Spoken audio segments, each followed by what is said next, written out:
En fait, il faut imaginer que des explosions comme ça, il y en a à l'échelle Galaxie d'Andromède, ça, non? de notre galaxie, il y en a tout le temps. Et ça émet plein de particules. Donc en fait, on baigne.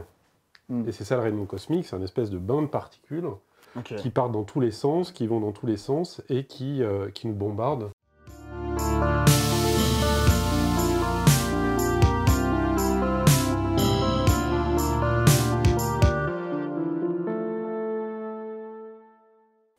La galaxie a un cycle. Alors, bon, les étoiles se forment, les étoiles meurent.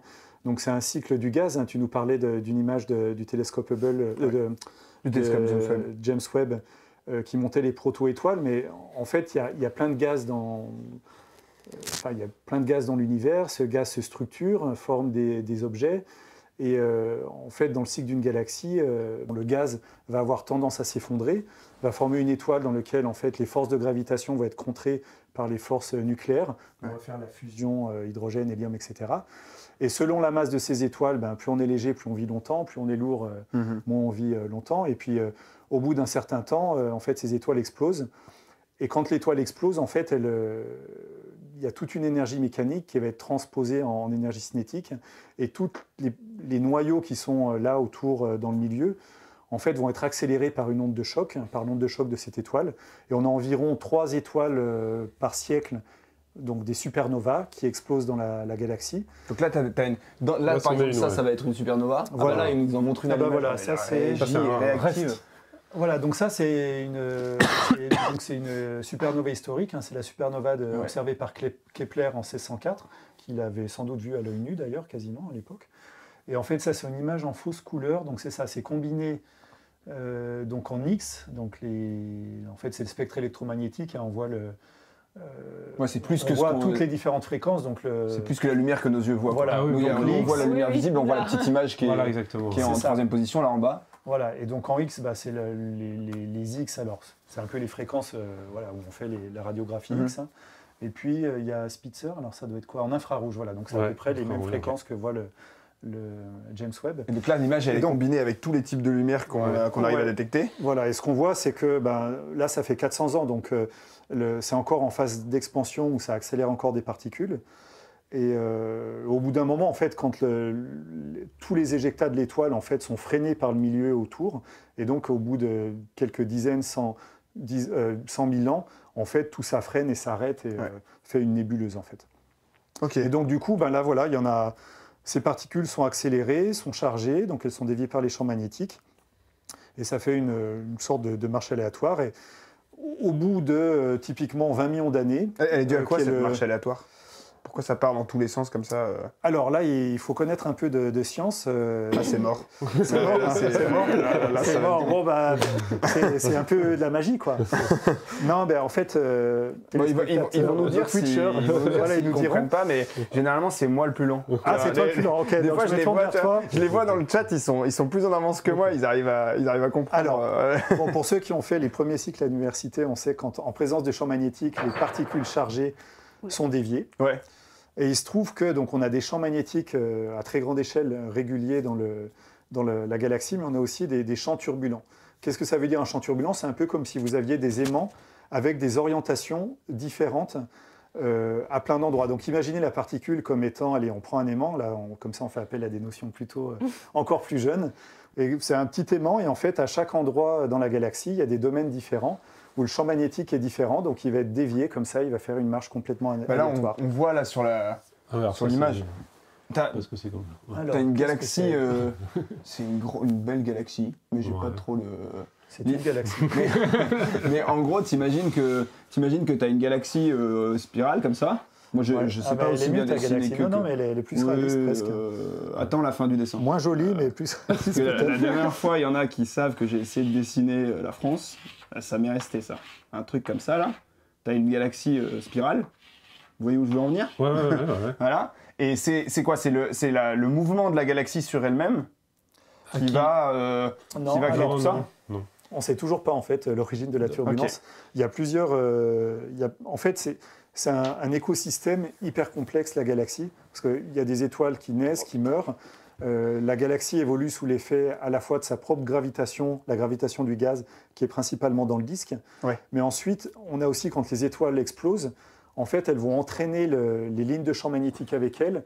Et donc, on a une sorte de grand mouvement comme ça, où les choses vont se brasser ensemble, à la fois les aspects magnétiques, les aspects gravité, et puis il y a aussi le rayonnement cosmique qui est partout, non seulement dans le disque, mais aussi dans une zone beaucoup plus grande. C'est ce qui est important, c'est que ces particules qui nous intéressent aujourd'hui, elles sont chargées, et donc elles vont être déviées dans le champ magnétique, et comme ce champ magnétique est turbulent, il est un peu chaotique, quoi, bah ça va avoir des trajectoires un petit peu comme ça, aléatoires. Ok, donc tu as une supernova ou une nébuleuse voilà, qui va rejeter des particules un peu partout autour d'elle.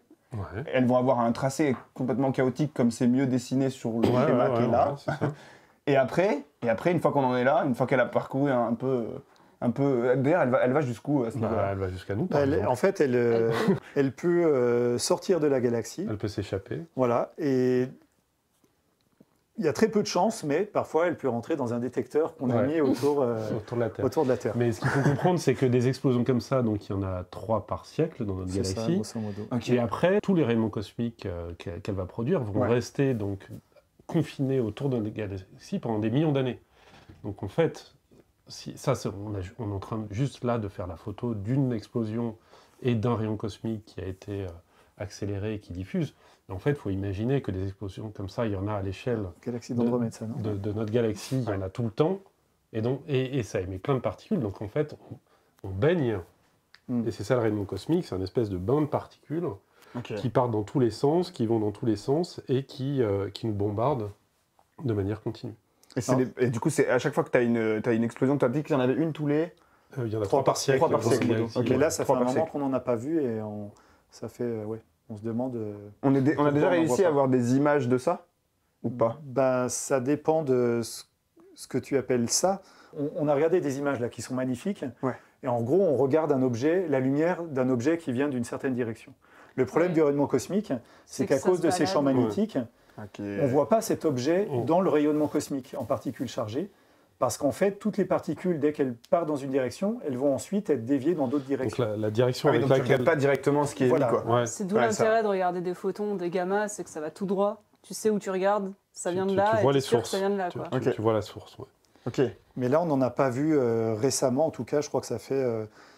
on n'a pas de candidat pour au moins le siècle dernier, quasiment, ou un peu moins. Et on devrait en voir un peu plus normalement. Enfin, il y a eu des missions qui ont travaillé là-dedans, la mission intégrale notamment, qui regardait en fait certains résidus radioactifs comme le titane 44, qui devaient émettre de la lumière et avec une durée de vie, je ne sais plus combien, peut-être de quelques titane 44. Ah là, je vais pas pouvoir dizaines, centaines d'années, je me rappelle plus. Mais bref, qui aurait permis de voir s'il y avait eu des événements récents, et on n'en a pas vu en tout cas récemment. Et du coup, là, il y a le chat qui nous demande est-ce qu'on observe souvent des nouvelles supernovas ? C'est dans le sens... est-ce qu'aujourd'hui, avec nos instruments, on arrive à en voir des nouvelles, quoi ? Est-ce qu'on arrive à en voir plus que ce qu'on pouvait détecter avant, quoi ? Alors, on n'en voit pas, on n'en a pas vu dans notre galaxie. On a vu une supernova qui était super importante, qui était dans le Grand Nuage de Magellan, SN 1986A, non, je ne sais plus lequel. Oui. Et vous n'étiez pas né non plus. C'est pour ça. Et en fait, c'était une supernova hyper importante parce que ça a permis... on a vu des neutrinos de cette supernova. Et il y a des conséquences fortes, mais je les ai oubliées, d'avoir observé ces neutrinos. C'était peut-être les premiers neutrinos qu'on voyait qui ne venaient pas du Soleil. C'était la première fois qu'on arrivait à détecter des neutrinos qui ne venaient pas de notre étoile à nous. Qui ne venaient pas du Soleil, c'est ça, tout à fait. Ouais. Ou d'un réacteur nucléaire. Ou d'un réacteur nucléaire. Voilà. Et donc ça, c'était hyper important. Et par contre, les supernovas, on n'en a pas vu récemment dans notre galaxie. On espère toujours en voir, parce que là, on verrait les neutrinos qui viendraient de cette supernova.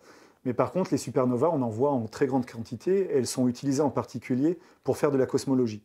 Parce qu'en fait, on va dévier un petit peu, mais les supernovas, en fait, un certain type de supernova, pas toutes, mais un certain type, en fait, sont ce qu'on appelle des chandelles standards. Donc elles explosent à peu près tout le temps de la même façon. Ouais. Et en fait, le fait qu'on en voit dans des galaxies jusqu'à très loin dans l'univers, on est capable, grâce à elles, vu qu'on est capable de savoir quelle luminosité elles vont avoir, on est capable de calculer à quelle distance elles sont. Et grâce à ça, on met des contraintes cosmologiques, et c'est grâce en fait aux supernovas qu'on a par exemple découvert l'énergie noire. Ok. Parce que du coup, les supernovas, du coup, c'est des étoiles en fin de vie. T'as une étoile qui va, au fur et à mesure de sa vie, produire de la matière avec la synthèse stellaire. Enfin, elle va grossir, elle va grossir, elle va grossir, elle va Alors, grossir. elle ne va pas grossir, non. Elle va juste elle va muter. Okay. Elle va transformer tout son hydrogène. Il y a le cycle de l'hydrogène qui fusionne de l'hydrogène pour faire de l'hélium. Ouais. Alors ensuite, bon, quand il n'y en a plus, on fusionne l'hélium en carbone, oxygène. Bon, c'est pareil, c'est pas notre domaine exactement, mais il faudra inviter des astrophysiciens plutôt. Oui, mais voilà, et ensuite on monte jusqu'au cycle fabriquer du fer. Et tout ça, en fait, ça produit de l'énergie. Le problème, c'est qu'au-delà du fer, en fait, la fusion, elle consomme de l'énergie. Donc en gros, il n'y a plus rien et l'étoile s'effondre très rapidement. Toutes les couches, en fait, rebondissent sur un cœur dur d'étoiles à neutrons.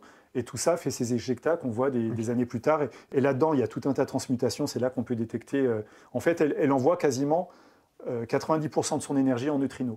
Ok, à ce moment-là, ok. Quand elle explose. Okay. Et ensuite, le reste de l'énergie est transmis dans le choc qui accélère les particules.